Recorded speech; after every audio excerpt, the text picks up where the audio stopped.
Macam mana nak set up lighting bilik korang daripada macam ni, macam ni. Apa hal ni?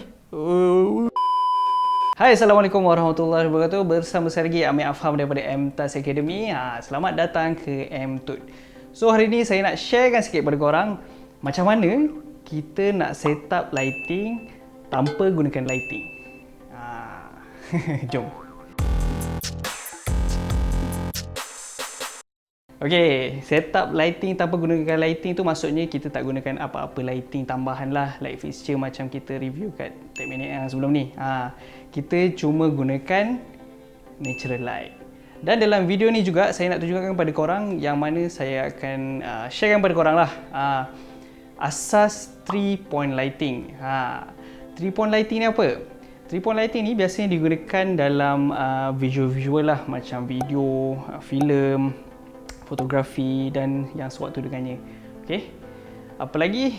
Jom kita mulakanlah. Okey. So sekarang ni kita ada dekat bilik Wise sebenarnya. Okey, jom sini Wise. Okey, Wise sila duduk. Set bilik Wise yang kita bilik macam sebenarnya kita nak imitate. Sebenarnya kita nak imitate real life ni bilik ada katil, ada meja belajar, ada almari dan sebagainya. Okey. So tujuan kita nak set up lighting ni sebab tak kisah untuk korang buat apa-apa, korang nak buat konten YouTube ke, korang nak buat konten TikTok ke, media sosial ke, ataupun korang nak belajar, ataupun korang nak video call lah. Sebab sekarang ni kan kita dalam musim pandemik, so kebanyakan kerja-kerja kita lebih pada video conference dan sebagainya lah. So sekarang ni kita sediakanlah satu kamera ataupun smartphone lah, kalau korang ada kamera atau smartphone. And then first kali 3-point lighting, point yang pertama adalah key light. Okay, key light ni adalah main light utama yang menerangi kita punya subjek lah. Okay, and then kat tepi ni kalau korang tengok sebenarnya kain hitam ni adalah kita nak imitate korang punya langsir bilik. Sebenarnya kita nak, kan macam saya cakap awal tadi, kita tak gunakan apa-apa lighting tambahan yang kita ada, tapi kita cuma gunakan natural light. Natural light yang paling sesuai untuk kita gunakan sebagai key light ni adalah matahari. Sebab apa matahari? Sebab dia adalah punca yang paling murah, korang tak perlu bayar, dan dia adalah punca yang terang. Okay. So jom, apa lagi, jom kita buka kita punya langsir ni.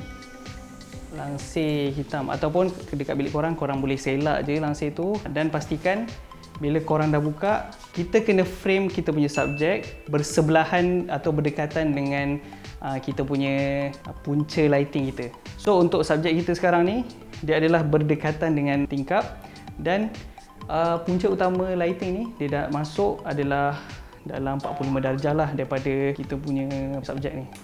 Okey, kalau korang rasa korang punya bilik tu terlalu cerah, sebab sekarang ni matahari kan tengah naik kan, sekarang pukul 2, korang boleh gunakan shower curtain ni lah. Sebab shower curtain ni, dia punya material ni dia macam semi transparent, sebab dia akan diffusekan cahaya dari luar yang masuk ke dalam. Diffuse maksudnya apa? Maksudnya dia lembutkan cahaya tu lah, biar korang punya exposure dekat subjek tu tak terlalu cerah ataupun overexpose ataupun blown, maksudnya putih gila. Korang boleh gunakan shower curtain ni, korang boleh beli je, murah je, dalam RM15. Korang pergi dah cari kat Mr. DIY tu. Dan korang boleh lekatkan dekat dinding. Korang lekatkan dekat dinding, korang just guna gaffer tape je, InsyaAllah dia boleh melekat. Okey, sekarang ni korang boleh tengok perubahan yang sama ada natural light terus tembak ke muka subjek kita ni, iaitu Wise, ataupun dah ada dengan diffuser. Korang boleh tengok comparison side by side dia. Macam ni pun dah cantik dah, sebab dah ada sumber cahaya kilat kita yang kuat. Okey, sekarang ni tingkap dekat bilik kita ni terlampau lebar. Maksudnya cahaya dari luar tu masuk banyak lah. Sini dah terang, belakang pun terang. And then tambah pula kita punya dinding ni warna putih. So kita nak buat separation antara subjek dengan background, sebab orang akan fokus dekat subjek lah. Mestilah kalau korang tengah video call orang tu, mesti korang fokus kat dia ni kan, melainkan kalau orang tu tengah tunjuk yang background ke apa kan. Okay, so sekarang kita nak buat separation, kita nak buat, kata orang tu ada depth lah. Depth tu maksudnya ada jarak lah, jarak antara subjek ni dengan belakang ni. So kita tutup bahagian tingkap dekat sini yang berdekatan dengan background kita dengan benda yang legap lah. Contoh macam macam tadi kan hitam ke apa ke kan.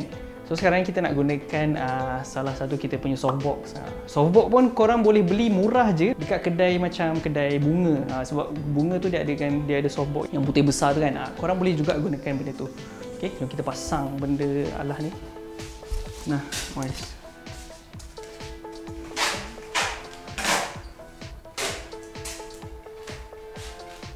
Okey, sekarang ni korang boleh tengok perbezaan bila tadi masa light tu semua dah spread dekat depan dan belakang. Sekarang ni korang boleh tengok lah, yang terang cuma ada dekat subjek kita ni je, OS ni je, dan background kita dah gelap sikit. Kita nak bagi separation tu biar orang fokus dekat subjek tu. Okey, key light settle. Sekarang ni kita nak pergi ke point lighting yang kedua, iaitu fill light. Okey, so untuk fill light ni, fill tu maksudnya mengisi. Isi tu maksudnya sekarang ni key light kita dah ada yang sebelah sini. Sebab kalau korang tengok, dia dah ada key light sebelah sini, dia dah ada highlight yang muka yang belah sini. Okey, so sekarang ni kita nak mengisi. Kadang-kadang key light kita terlalu kuat, lepas tu sebelah sini tak ada apa-apa cahaya yang boleh pantulkan balik ke sini, so shadow kat sini terlalu kuat.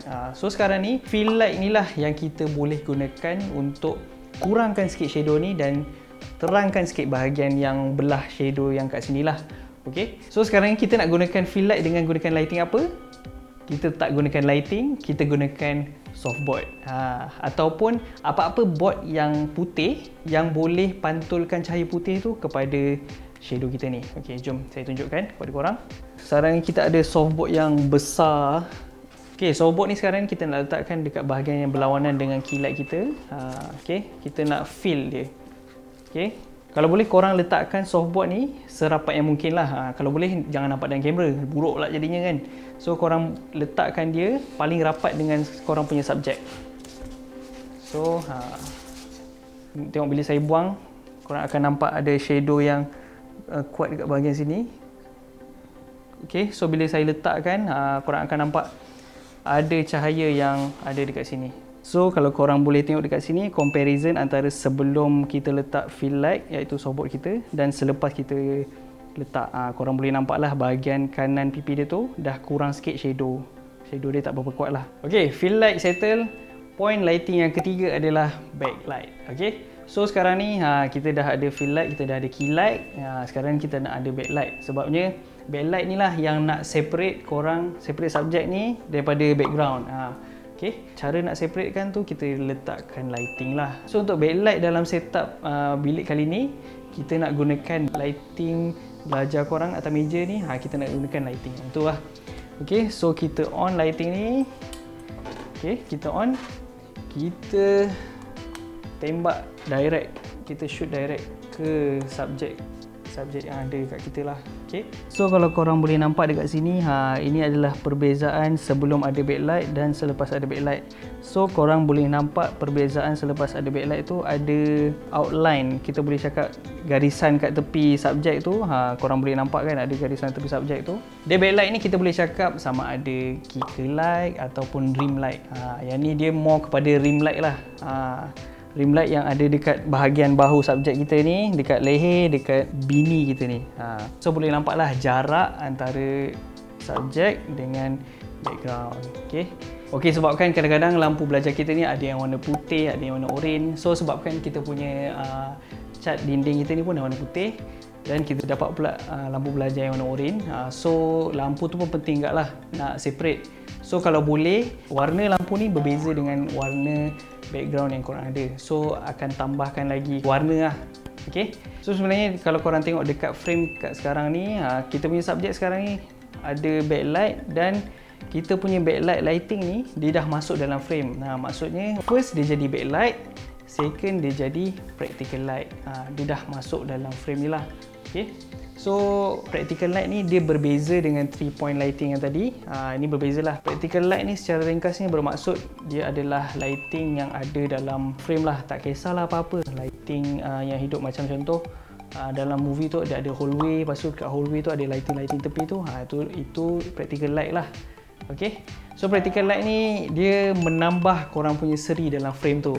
So itu je lah setup untuk kali ni. Kita dah complete 3 point lighting yang kita ada. Yang first kita ulang kaji sikit, iaitu key light. Second kita ada fill light. Yang ketiga, kita ada backlight. Ada tambahan sikit, kita ada practical light. So korang ada tambahan satu lagi lighting untuk menambahkan korang punya seri dalam frame lah.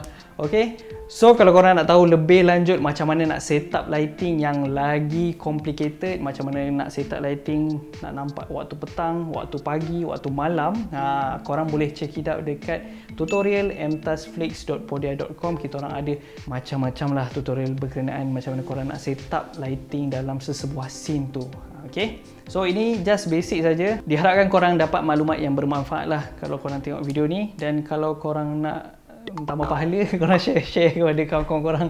So, kalau korang nak tahu apa-apa tutorial yang kita orang nak kena share kepada korang, korang komen je kat bawah ni. And then kita ada lagi satu misi, iaitu 100k subscribers untuk MTAS Academy. Jemput subscribe MTAS Academy dan tekan butang lonceng tu untuk dapatkan video-video yang latest lagi daripada kita orang. Sekian sahaja daripada saya, Amir Afham. Kita jumpa di video M2 yang akan datang.